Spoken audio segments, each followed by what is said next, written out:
고린도서 3장 18절부터 4장 1절 말씀 한 절씩 보겠습니다. 아내들아 남편에게 복종하라. 이는 주 안에서 마땅하니라. 남편들아 아내를 사랑하며 괴롭게 하지 말라. 자녀들아 모든 일에 부모에게 순종하라. 이는 주 안에서 기쁘게 하는 것이니라.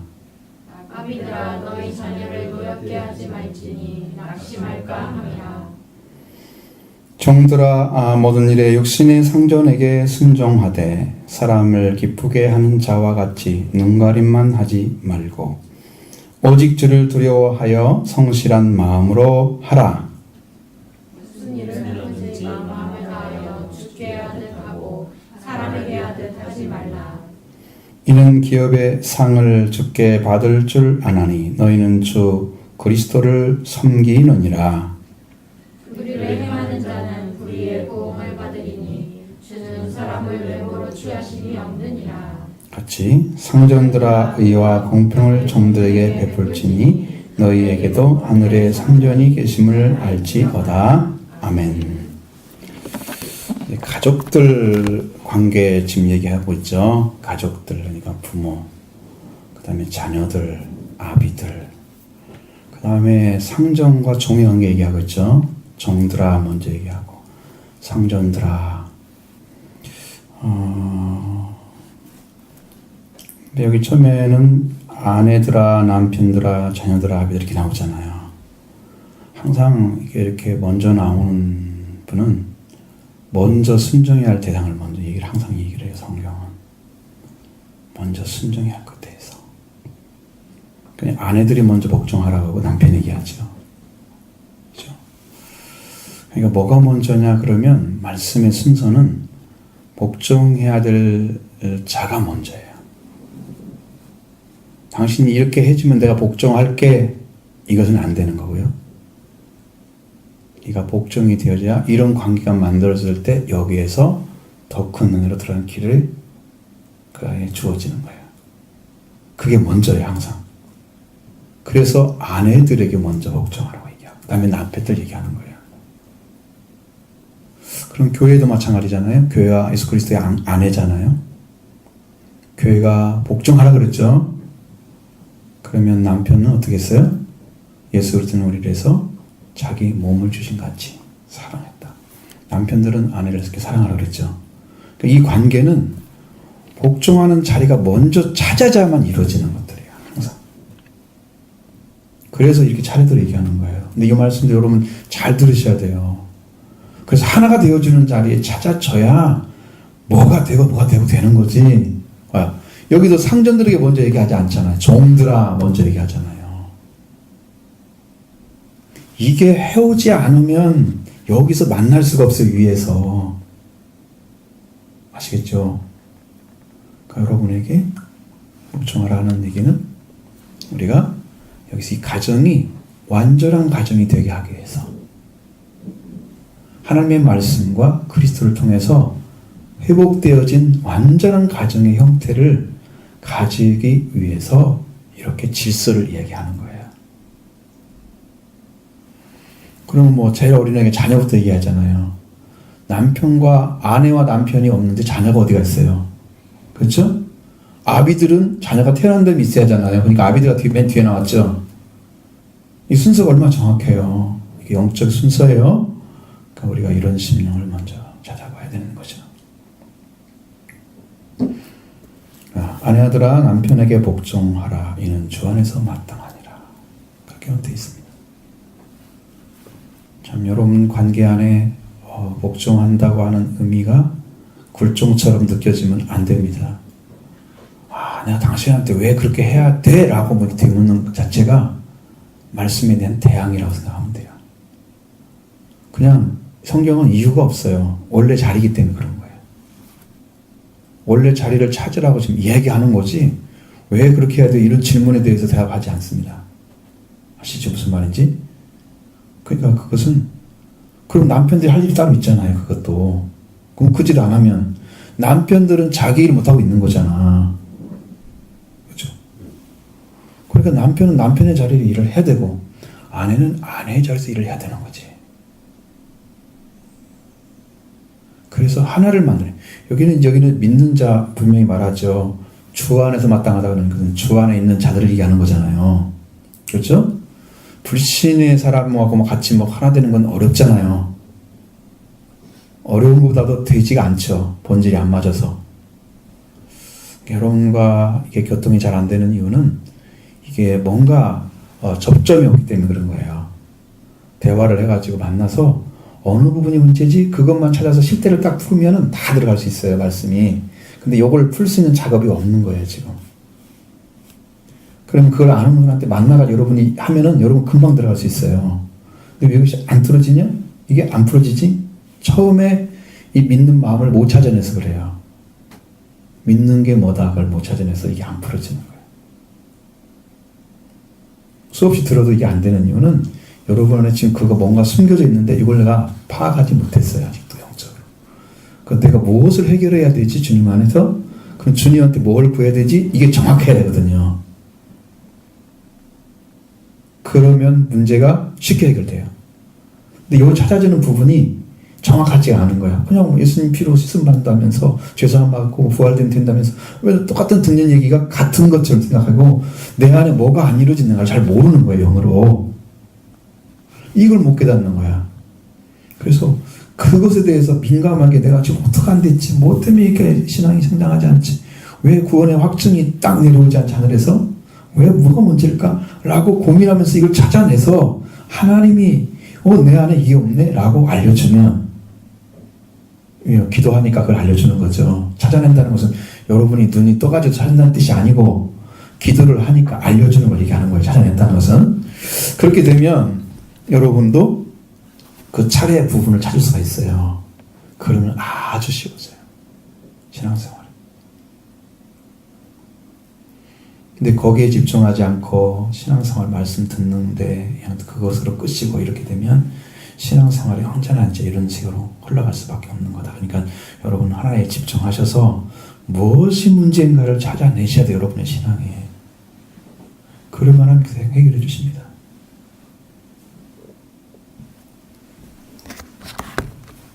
자, 그리고 여기서 주 안에서 마땅한다고 분명히 얘기했으니까 이것은 주님 안에서 하는 일이에요. 인간적으로 복종하는 거 아닙니다. 절대 인간적인 거 아니에요. 왜 말씀에 순종하는 것은요 인간적으로 하는 거 아니에요. 막 기분 나쁜 감정 가지고 막 하는 거 아니에요. 복종하는 마음 가지고 진짜로 하는 거예요. 그 주님 보시기에도 너는 진짜 복종하고 있구나. 말씀에 순종해서 말씀을 따라서 그렇게 주님이 보시도록 해드려야 돼요. 마음에서는 기분 나쁜데 억지로 하라고 그랬으니까 그렇게 하는 것은 하는 거 아니에요. 왜? 한 번 했으면 세 번 계속 못해요. 다 들통나요, 본질이. 응? 한두 번 하다가 안 돼요, 그게. 그러나 마음에 진짜 말씀에 순종하는 마음은 그 말씀에 의해서 내가 가졌던 인간적인 것들 딱 죽어버리잖아요. 말씀에 순종해서. 그러면 다음엔 잘 돼요. 그런 마음을 안 가지고도 안 싸우고도 좋은 마음으로 복종이 돼요. 그래서 여러분 신앙이 성장하는 거예요. 한 번 안 되는 것을 안 하기 때문에 그냥 그런 감정과 생각으로 그걸 자기 생각으로 딱 막아버리니까 말씀에 순종하지 않잖아요. 그때는 힘들어요. 그러니까 한 번 죽으면 죽기 쉬워요. 근데 한 번 안 죽으면요 그 뻗어가지고 자기가 끝까지 자기 자존심 가지고 자기 인간적으로 하려고 막 뻗어. 그래서 말씀에 순종이 안 되니까 이게 참 신앙이 너무 힘들다 이렇게 느껴지는 거예요. 자기 감정, 자기 생각도 아닙니다. 주님의 말씀입니다. 우리의 승리는 말씀에 순종할 때만 이루어집니다. 내 생각으로 안 되고요. 여러분의 마음의 느낌으로 그것도 아니에요. 말씀에 순종해서 말씀에 따라서 여러분 마음에서 내가 복종해야지 하는 그런 마음이 딱 생기잖아요. 그 진심이 정말로 남편을 감동시킬 수 있습니다. 감동시킬 수 있습니다. 내가 주 안에서 하는 거예요. 나는. 저 남편은 안 믿는 사람이라 할지라도 나는 주 안에서 하는 거예요. 주 안에서 하는 거예요. 근데 이제 그 내용이 뭐냐는 여러분들 잘 판단하셔야 돼요. 불신의 방법으로 뭘 하라고 하거나 그건 아니면 안 되겠죠. 그걸 하면은 그것이 아니라면 같이 해야 됩니다. 남편들은 아내를 사랑하며 괴롭게 하지 말라고 했습니다. 왜? 괴롭히게 되는 원인이 뭐예요? 힘을 사용하기 때문이죠. 내가 너보다 힘이 세. 그러니까 넌 내 말 들어야 돼. 이렇게 복종시키는 거 아니에요. 사랑하면은 아내는 복종을 해요. 그렇죠? 사랑하는 마음을 가지고 하면, 사랑하는 마음이 있으면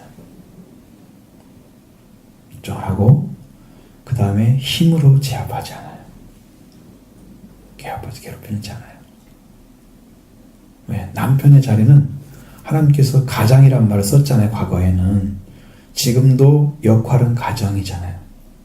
그죠? 그게 뭐 완전히 빗나가거나 그런 건 아니죠. 대체로 남자들이 그 일을 해야 되도록 되어 있어요. 사회 구조가 아직까지도. 그 대부분 사회 활동도 남자들이 중심으로 되어 있고, 여자들의 비율이 높아지긴 하지만 뭐 그런다고 해서 5대5까지 되기는 힘들 거예요. 내가 보기에는 30% 올라가도 엄청나게 올라온 거예요. 그게 어려워요. 구조상 그래요. 사회 구조상. 그러니까 그런 것들을 너무 기대하지 말고, 이건 비율 같은 건 상관없는데, 이 말씀에는 남자의 자리가 원래 태생이 그렇게 만들어져 있는 거예요. 조금 위에서 지배적인 스타일을 가지고 있어요. 남자의 성격이나 이런 것들은. 그게 성경적인 거예요. 근데 그것을 무시하고 너도 나처럼 똑같이 해. 이렇게 하면 남자들은 그게 안 맞아가고 못해요. 그럼 아내가 복종적인 스타일을 가지고 있다 보면 남자들은 거기에 진짜 사랑을 가지고 괴롭히지 않는 사랑을 같이 나눠야 돼요. 이런 관계가 만들어지게 돼 있어요. 그러니까 사람들이 보는 게 뭐라고 얘기하냐면, 여성신학 하신 분들 있잖아요. 왜 남자 위주로 썼냐 성경을. 응? 여성 방법으로 쓰지. 그리고 하나님 어머니라고 부르고 다 바꾸자는 거야. 여성신학자들이 그게. 그런 것이 왜 필요해요? 하나님이 만들 때 그렇게 만들었어요. 질서를. 근데 질서를 파괴하자는 얘기잖아. 그걸 누가 동의를 하겠어요? 성경이 동의를 하지 않고 있는데 일단은. 그럼 성경을 다 바꿔야 될 거 아니야. 구조부터 처음부터. 그죠? 여자와 남자를 만드시고 남자 여자를 만드시고 이렇게 안 하고 바꿔버려야지. 그러면 그럼 다 바뀌어야 돼. 말도 안 되는 이게 벌어지는 거야. 세상. 여러분, 그런 것은 이제 세상이 잘못된 구조로 가지면 안 되고, 또 페미니즘 가지고 남자를 싫어하고 미워하고 이런 것도 안 되고, 세상에 따라가면 안 돼. 세상은 안 되고 하나님의 말씀을 따라서 하는 거다. 이런 구조를 성경이 지금 이야기하고 있는 거예요. 여러분들에게. 그러니까 그 구조를 잘 맞춰 가시기 바랍니다. 그 다음에 자녀들아 모든 일에 부모에게 순종하라. 이것도 주 안에 기쁘게 하는 거잖아요. 주 안에 있는 겁니다. 그러니까 주님 안에서 하는 거예요. 주님 안에서 하는 거예요. 그러니까 마음도 평안하고 기쁨이 있고 이렇게 살아가는 방식은 주 안에서 하기 때문이에요. 그래서 관계를 이렇게 맺어서 아름다운 관계가 만들어지면, 이게 소통이 잘 되기 시작하면 이 가정은 윤활해지잖아요. 관계가 그렇게 되면 이제 화목이 이루어지기 시작해요. 관계가 소통이 안 되기 때문에 화목이 없는 거예요. 소통만 잘 되면 화목으로 가요. 주 안에 누리는 그런 마음이나 사랑을 서로 나눌 수가 있어요. 그 가정은 행복하겠죠? 화목이 이루어져야 완전한 회복이 됩니다. 회복이 되면은 남편은 남편의, 아내는 아내의, 자녀는 자녀의 자리에 찾아지는 거죠. 왜냐하면 이게 자리를 떠나는 것이 죄잖아요. 아담 목에 아담아 네가 어디 있느냐 그랬죠. 죄를 지은 자는 하나님 앞에 있지 않습니다. 나무 뒤에 숨어 있습니다. 그럼 제 자리는 어디예요? 하나님 앞에 서 있어야 됩니다. 그게 자리잖아요. 그와 똑같이 아내는 아내의 자리, 남편은 남편의 자리, 자녀는 자녀의 자리를 찾게 되면 회복이 된 것입니다. 그 예수님을 따라갈 때 어떻게 하라고요? 누구보다? 예수님보다 아내와 자녀들 사랑하면 내게 합당치 않고, 그렇죠? 예수님으로 인해서 이루어져서 아름다운 회복이 이룬 다음에 그 가정이 화목이 오고 그 다음에 회복이 이루어져요. 완전하게. 그러기 위해서 이렇게 주시는 말씀인데, 이것을 못 만들어 가면서 억지로 만들어가는 것들은 나중에 부작용이 생깁니다. 아닌데인 것처럼 하다가 다 들통나죠. 그러니까 본질이 맞아야 돼요. 그러니까 이 부분이 찾아지면 여러분 되는 거죠. 이런 주 안에서 모든 일에 부모에게 순종하라. 이런 주 안에서 기쁘게 하는 거다. 자녀들한테 이렇게 말씀하고 있습니다. 다음에 아비들에 대한 이야기입니다. 여기도 이제 똑같이 나오는데 에베소서 6장에서도 이 말씀이 나오고 있습니다. 4절에도 아비들아 너희 자녀를 노엽게 하지 말고, 거기는 주의 교훈과 훈계로 양육하라 그랬죠. 여기는 노엽게 하지 말지니 라고 그것만 말씀했어요. 여러분, 아이들도 화가 날 수 있습니다. 그런데 부모라는 이치나 어떤 우월한 이치를 가지고 자녀를 지배하는 방법으로 그 자녀를 노엽게 하는 것은 그것은 인격적인 부분을 뛰어넘는, 완전히 신앙 자체가 하나님의 성품과 그 열매를 가지고 대하는 것이 아니고, 그런 사람은 하나님의 어떤 것보다도 하나님 우리에 대하는 방식이 사랑인데, 사랑의 방법이나 은혜의 방법이 아니고 여기는 율법의 방법으로 대하기 때문에 그렇게 자녀를 함부로 하는 거죠. 사람보다 율법을 더 위에 놓잖아요. 여러분, 사람의 생명이 잘 되기 위해서 예수님 오셨는데, 사람의 생명이 하나님께 돌아오기 위해서 오신 건데 율법을 안 지켰다고 해서 너는 못되고 막 해서 윽박지를 수 있죠. 그 율법의 방식으로 일을 하면 아이들은 상처를 엄청나게 받아요. 그래서 여러분의 방식은 사랑의 방식으로 대하기 바랍니다. 그건 노엽게 하지 않는 거예요. 그렇게 하면 사랑의 방식, 사랑이 와야 돼요. 그 사랑은 내가 주님께 받아서, 하나님께 받아서 내 안에 충만해진 사랑, 지금도 공급해 주신 사랑, 충만하게 이루어지는 말씀으로 지금 내려지고 내 안에 이루어지는 거, 이 말씀을 가지고 아이를 대해야 됩니다. 그래야 아이가 분노 속에서 있는 것까지 들어가지 않게. 그 부모도 잘못했으면 사과해야 됩니다. 부모는 영혼이 맞는 거고 너는 영혼이 틀린 거야, 이렇게 만들어가면 안 됩니다. 아, 내가 이거 실수했네, 이건 아닌 것 같아, 한마디만 해도 아이들은 엄마 괜찮아 하죠. 아빠 괜찮아 그래 하죠. 자존심 좀 세가지고 잘못한 말 한마디 하게. 그럼 어떻게, 나는 어떻게 돼? 응? 회개하지 않는 가정이 되는 거예요. 그러면 자기 위치가 안 세워져. 나중에 저 사람 말을 잘 안 믿고 싶어. 그쵸? 좀 미안한데, 그래, 내가 좀 이해해줘. 이렇게 해서 이야기 한마디만 해도 됩니다. 금방 풀어지는. 여러분 이렇게 하셔야 돼요. 노엽게 하지 마. 왜? 낙심할까 모르니까. 정말 그런 마음이 생기면 답답하잖아요. 어떻게 이루어갈지도 모르겠고 어떻게 해야 될지도 모르겠고 이런 부분이 생기죠. 그런 부분을 완전하게 해소하는 방식, 완전 해소하는 방식.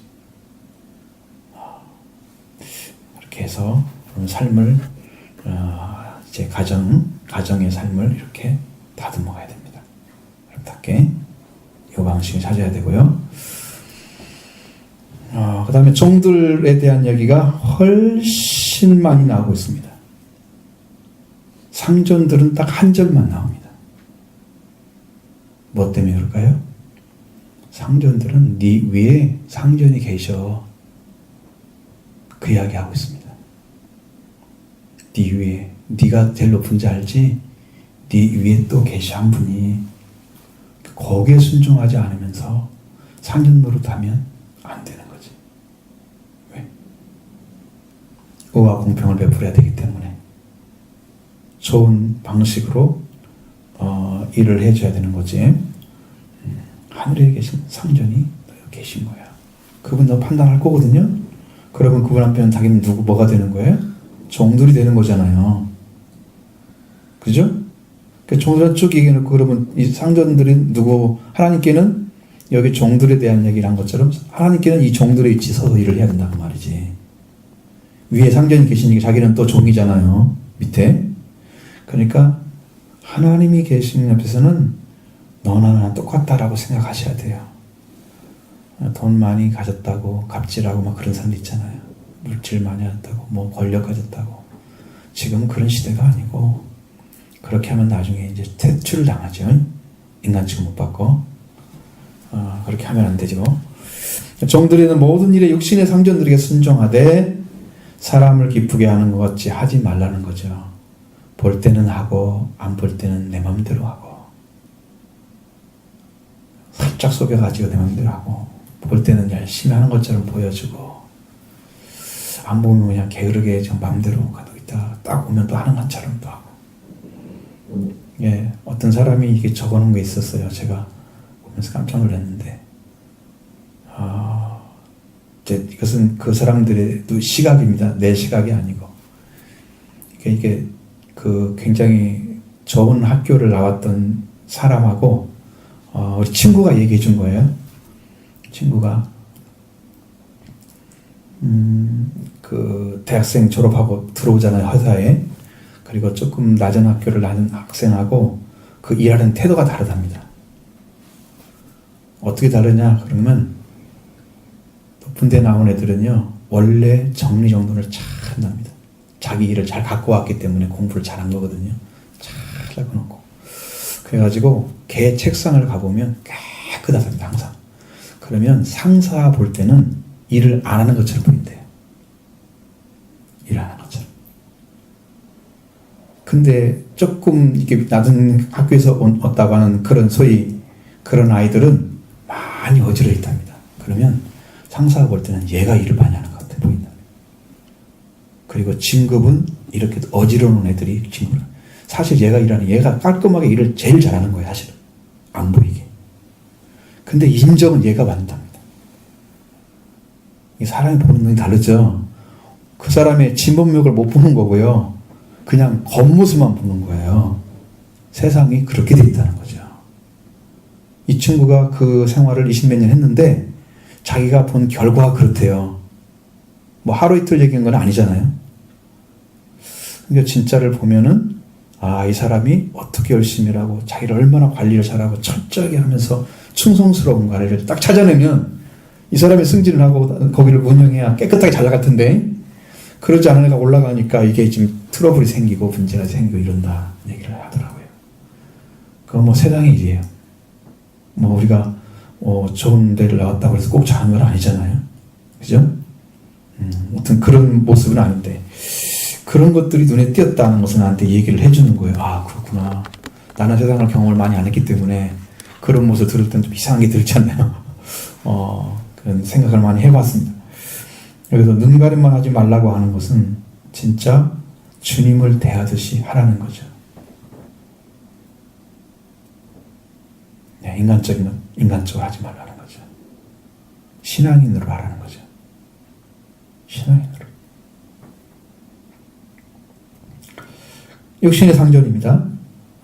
하나님께 순종한 게 아니에요. 육신의 상전들에게 하라고 말씀하고 있습니다. 그래서 주를 두려워하며 성실한 마음으로 그런 마음으로 육신의 상전을 대하래요. 그러니 이건 뭔 말이에요? 종의 위치가 이 자리다. 그걸 보여준 거예요. 왜? 그 사람에게 의해서 너는 채용된 사람이니까 충성스럽게 해줘야 되잖아요. 근데 그거다가 플러스해서 하나님을 그리스도를 따르는 믿음의 사람이야 라고 소개가 되었으면 누가 따라다니 항상 이 사람한테는 예수를 믿거나 그리스도인이라는 걸 따라다니죠. 그 이름을 걸고 하는 거라고 말이야. 그래서 두려워라 하는 것처럼 두려워하는 것처럼 주를 두려워하는 것처럼 성실한 마음으로 그렇게 해줬을 때 육신의 상전이 생각할 때는 얘는 충성스러운 아이구나. 딱 보이죠? 그렇게 했을 때 일이 자기는 그냥 진실한 마음으로 했는데 진짜 잘하는 인정을 받아야 잘하는 것으로. 그게 믿음의 사람의 모습이에요.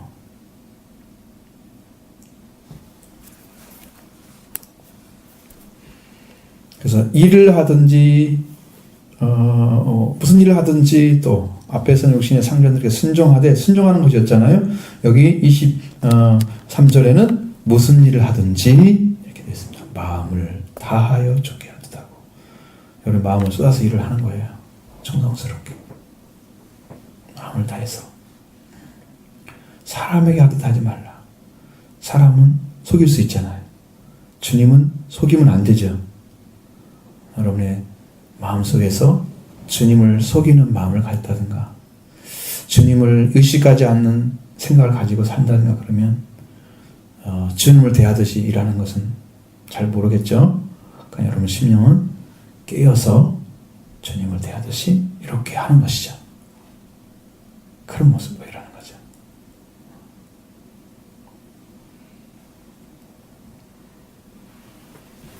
위치가 다 찾아졌어요. 지금 상전의 위치 이제 뒤에 나왔지만 그러나 이제 기업의 상을 받을 줄을 너희가 아나니 이제 너희는 주 그리스도를 섬기느니라.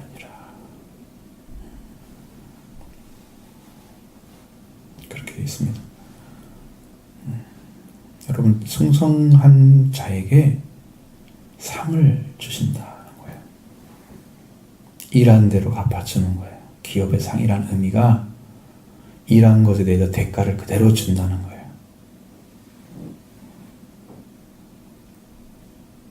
주인의 마음에 들면 또 거기서 청직이 되기도 하고 또 자연이 될 수도 있습니다.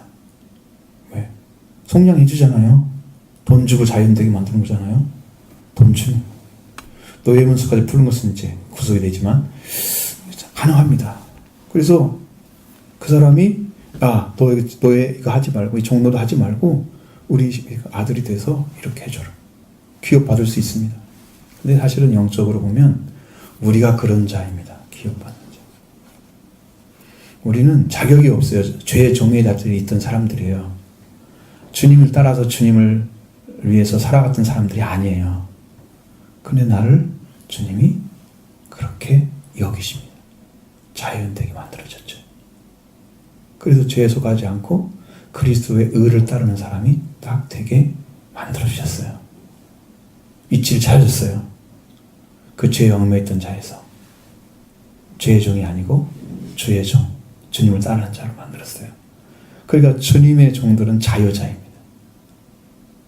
이름은 종이지만 자유를 가진 사람들이에요. 그러니까 기업을 얻는 거죠. 그렇게 해서 하늘의 상속자가 되게 하시잖아요. 우리를. 그렇죠? 하나님의 상속자. 너희는 주 그리스도를 섬기고 있는 사람들이다. 얼마나 위대한 위치를 가지고 있습니까? 자, 이것은 여러분 심령 안에 마음을 가지고 사는 방식입니다. 사람을 대할 때 그 태도를 보면 알잖아. 이 사람은 어떤 마음으로 주인을 대하는지, 동료를 대하는지, 친구를 대하는지, 이웃을 대하는지, 아니면 더 부모를 대하는 상대를 대하는, 이거 다 알죠? 보면 느낌이 오잖아요. 그 사람이 진심이구나, 열심히 하는구나, 성실하구나. 근데 주님의 이름을 높이기 더 열심히 하네? 뭔가 보여지면 이 사람이 정말 칭찬을 받고 기업을 얻게 되는 거예요. 그것이 주 그리스도를 섬긴다. 그리스도가 주인이시잖아요. 그리스도가.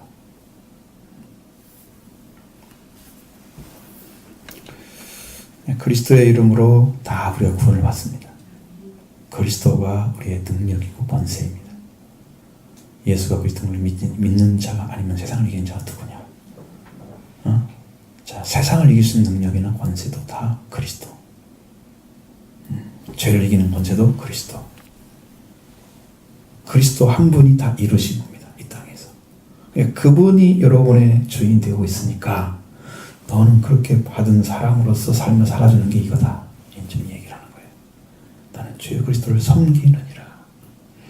자, 불을 행하는 자는 불의의 보응을 받는다 그랬고 사람을 외모로 취하심이 없느니라.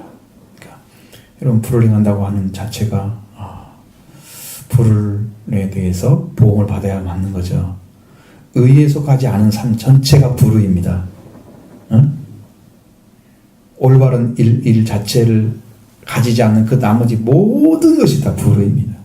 자, 여기 보세요. 하나님을 믿는 것, 하나님 안에 들어와서 말씀으로 사는 것 외에 다 불신입니다. 그 밖에지는.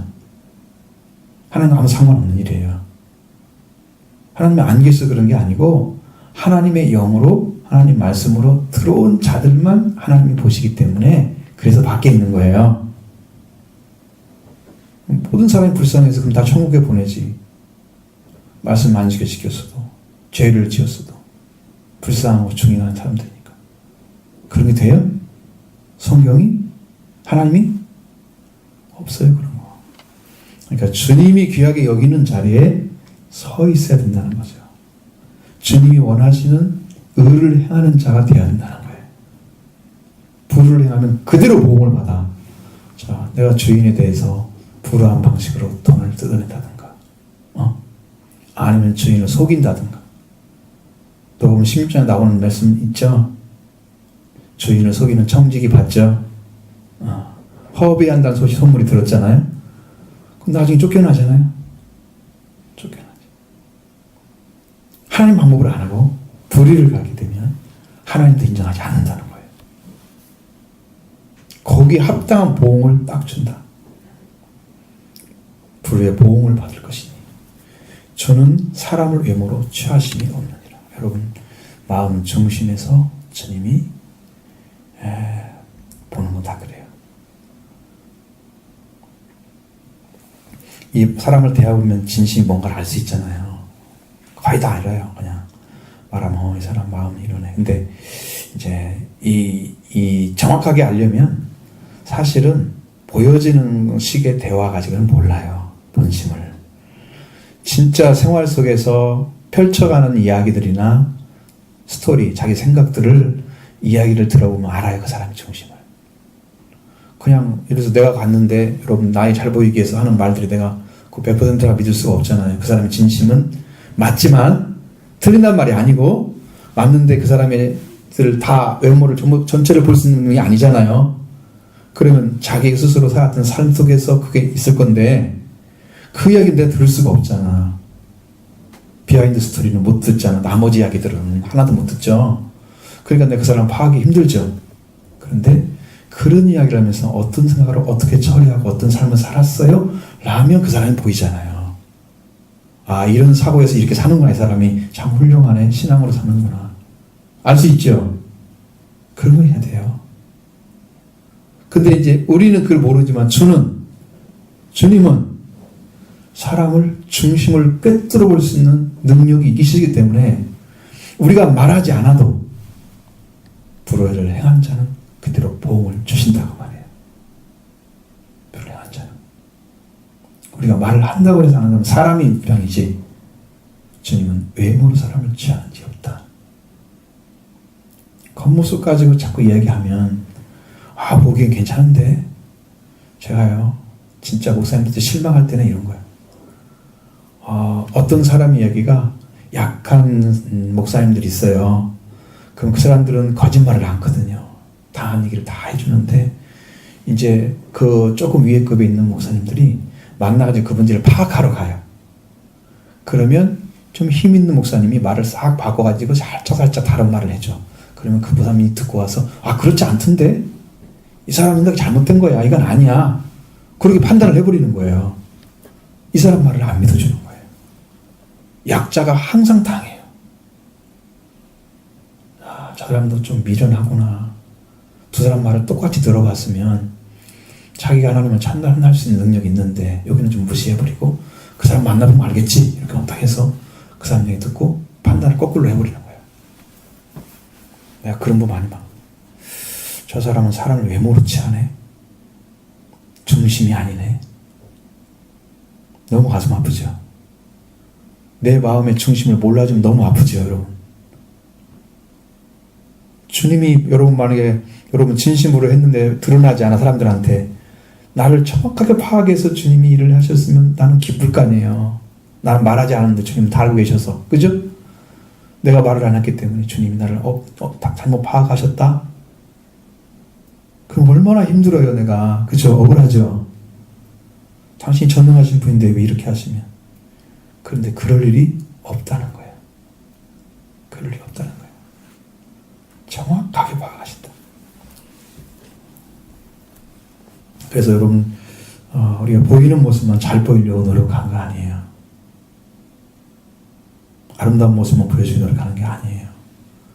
여러분은 진심을 담아서 신앙생활을 하셔야 됩니다. 교회도 나올 때도 마찬가지고 세상에 이럴 때도 마찬가지고 정말 주님의 마음을 가지고 살아주셔야 됩니다. 주님 나를 보고 있다고 그렇게 믿으셔야 됩니다. 왜? 사실이기 때문이죠. 그것이. 그게 이제 지나가는 이야기가 아니고 사실로 보고 있습니다. 거기서는 속일 수가 없어요. 주님이 체크를 하고 계시는데. 천사들을 얘기했잖아요, 여러분에게. 천사들이 따라다니면서 여러분의 한 일을 다 기록해 놓습니다. 천국에 가면 책이 두 가지가 있습니다. 책들이 있고 책이 있습니다. 한 가지 책은 생명록입니다. 이름이 기록되지 않는지 보는 거고요. 하나는 행위에 대한 책입니다. 행위에 대한 책이 다 일일이 기록되어 있습니다. 그 며칠 날 몇 시에 이거 했구만. 너 이런 일 했지? 속일 수가 없습니다. 근데 그런 분 앞에 우리가 무슨 다른 말을 하면 안 되겠죠? 진실하게 하나님 나 잘못했으면 잘못했다고 얘기하고 거짓이 아니게 그렇게 해서 여러분이 거짓 없는 신앙생활 하셔야 돼요. 응? 거짓 없는 신앙생활 하셔야 돼요.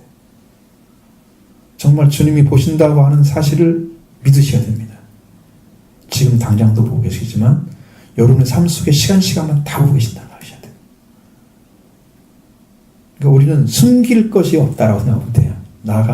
내가 벌거벗고 사는 사람과 똑같다라고 생각하면 돼요. 주님 앞에서. 인간들은 나는 그런 거 아니니까 사람들이 하나님 인정하지 않으니까 아무도 나를 판단하는 사람이 없으니까 그냥 안 보는 데서는 마음대로 해가지고 자기 이익을 위해서 자기 방법대로 쓰잖아요. 안 보는 것 같으잖아요. 이거.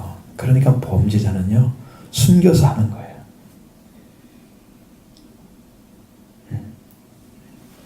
가룟 유다도 예수님을 넘겨줄 때를 찾고 있었대잖아요. 사람들 없는 때. 좀 사람들이 판단받지 않고 그냥 걔를 넘겨주고 돈 좀 받으려고 예수님 넘겨서 숨기는 거죠. 그렇지 않다는 거, 이것을 여러분도 인정하시고 생활을 하실 때 정말 주님을 의식하고 주님이 지금 내 곁에 같이 계신다. 지금 같이 계신다. 이렇게 생각하시고 삶을 사시면 여러분 의식세계가 좀 깨어 있을 거예요.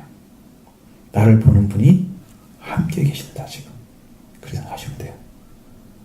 안 계신 거 아니에요. 계신데 내가 못 느끼는 거지. 상전들은 딱 한마디로 의와 공평을 종에게 베풀지니 의와 공평을 베풀어야 위에 있는 상전도 너에게 의와 공평을 베풀어 주신다 그 말이죠. 너희에게도 하늘에 상전이 계심을 알지어다. 알아야 된다는 거예요.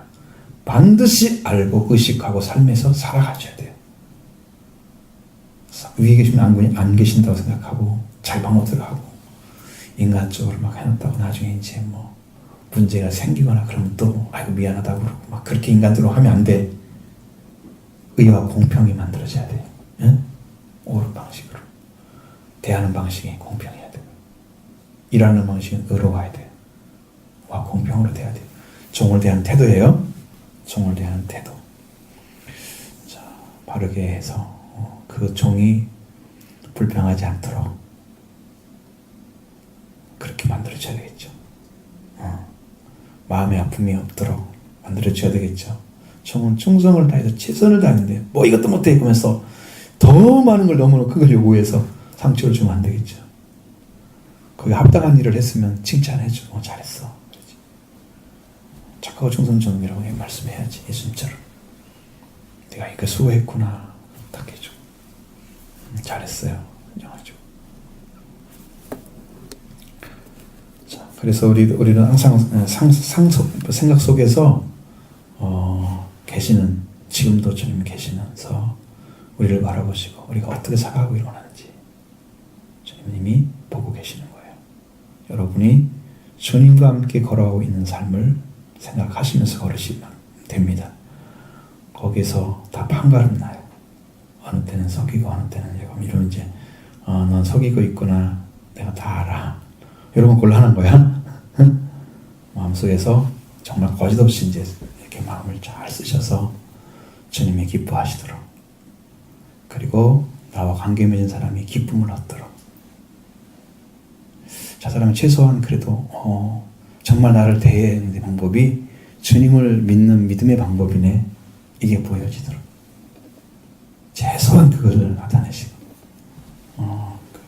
우리는 교훈적인 거나 도덕적인 걸 말하는 게 아니에요. 마음 중심에서 주님과 함께 걷는 삶을 가진 사람이 나타나는 형식을 얘기하는 거예요. 교훈 주려고 하는 게 아니고. 자, 이렇게 해서 가정의 관계, 남편과 아내와 남편, 그리고 자녀들과 아버지들의, 그리고 종과 상전의 관계 얘기했죠. 이렇게 해서 우리의 삶이 참 주 안에서 아름다운 조화를 이루고 복을 누리는 그런 믿음의 삶이 여러분 삶 속에 이루어지기 원합니다. 가정 안에서, 여러분의 회사, 여러분 사업체, 우리의 가정 안에서도 이루어지고, 사업장도 이루어지고, 회사에서 이루어지고, 아름다운 관계 만들어가는데 최선을 다하십시오. 주님이 그걸 보고 계시는 거예요. 저런 사람은 저렇게 하지만 나는 그렇게 하지 않을 거야. 그러니까 의를 위해서 박해를 받는 사람이 왜 의를 위해서 받겠어요? 주님의 이름을 좀 높여오르려고, 주님을 지켜드리려고, 주님의 이름을. 그래서 내가 정말 올바르고 하려고 하는데 거기에 반대하는 사람에 의해서 짓밟히는 거지. 잘하려고 하는데 바르게, 의를 행하려고 하는데 의를 못 행하게 하는 그 사람에 짓밟히는 거지. 그래서 의를 박해를 받는 거예요. 그럴 때마다 주님을 생각하십시오. 주님은 의를 위해서 죽으신 거다. 주님은 우리의 의를 주기 위해서 목숨을 거셨다. 그래서 우리의 불의한 자를 의로운 자로 바꾸시는 은혜를 베풀어 주셨다. 그렇게 주님은 다 폭넓게 다 잡으셨잖아요. 우리를 잡아주시고, 저처럼 여러분의 심령도 이렇게 풍성한 은혜 가운데 살아가기 바랍니다.